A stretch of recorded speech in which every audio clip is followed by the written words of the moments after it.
The North Atlantic Treaty Organization, NATO, is a relic of the Cold War. It was created on April 4, 1949 as a defensive alliance of Western Europe countries plus Canada and the United States to protect the former countries from encroachments by the Soviet Union. But since 1991, the Soviet Empire no longer exists and Russia has been cooperating economically with Western European countries, supplying them with gas and oil, and all types of commodities. This has increased European economic interdependence and thus greatly reduced the need for such a defensive military alliance above and beyond European countries' own self-defense military system. But the US government does not see things that way. It would prefer keeping its role as Europe's patronizing protector and as the world's sole superpower. NATO is a convenient tool to that effect. But maybe the world should be worried about those who go around the planet with a can of gasoline in one hand and a box of matches in the other, pretending to sell fire insurance. It is a fact that the US government and the American Foreign Affairs nomenclature see NATO as an important tool of American foreign policy of intervention around the world. Since many American politicians do not anymore support de facto the United Nations as the supreme international organization devoted to maintaining peace in the world, a US-controlled NATO would seem to be, in their eyes, a most attractive substitute to the United Nations for providing a legal front for their otherwise illegal offensive military undertakings around the world. They prefer to control totally a smaller organization such as NATO, even though it has become a redundant institution, than to have to make compromises at the UN, where the US nevertheless has one of the 5 vetoes on the Security Council. That is the strong rationale behind the proposals to reshape, reorient and enlarge NATO, in order to transform it into a flexible tool of American foreign policy. This is another demonstration that redundant institutions have a life of their own. Indeed, when the purpose for which they have been initially established no longer exists, new purposes are invented to keep them going. Regarding NATO, the plan is to turn it into an aggrandized offensive imperial US-dominated political and military alliance against the rest of the world.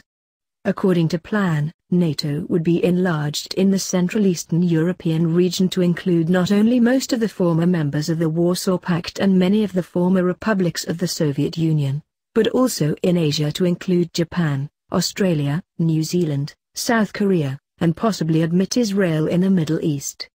Today the initially 12-member NATO has mushroomed into a 26-member organization.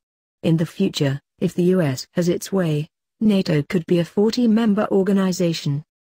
In the United States, both the Republicans and the Democrats see the old NATO transformed into this new offensive military alliance as a good idea to promote American interests around the world, as well as those of its close allies, such as Israel. It is not only an idea actively promoted by the neocon Bush-Cheney administration, but also by the neoconservative advisors to both 2008 American presidential candidates, Senator John McCain and Senator Barack Obama. Indeed, both 2008 presidential candidates are enthusiastic military interventionists, and this is essentially because both rely on advisors originating from the same neocon camp.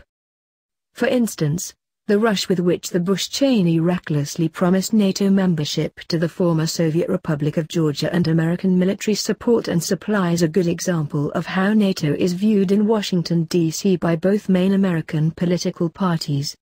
For one, Republican presidential candidate John McCain envisages a new world order built around a neocon-inspired League of Democracies that would de facto replace the United Nations and through which the United States would rule the world.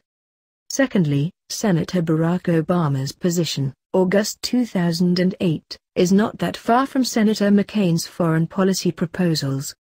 Indeed, Senator Obama advocates the use of U.S. military force and multilateral military interventions in regional crises, for humanitarian purposes, even if by so doing, the United Nations must be bypassed. Therefore, if he ever gains power, it is a safe bet that Senator Obama would not have any qualms about adopting Senator McCain's view of the world. For example, Both presidential candidates would probably support the removal of the No First Strike clause from the NATO convention. It can be taken for granted that with either politician in the White House, the world would be a less lawful and a less safe place, and would not be more advanced than it has become under the lawless Bush-Cheney administration. However, it is difficult to see how this new offensive role for NATO would be in the interests of European countries or of Canada. Western Europe in particular has everything to fear from a resurgence of the Cold War with Russia, and possibly with China.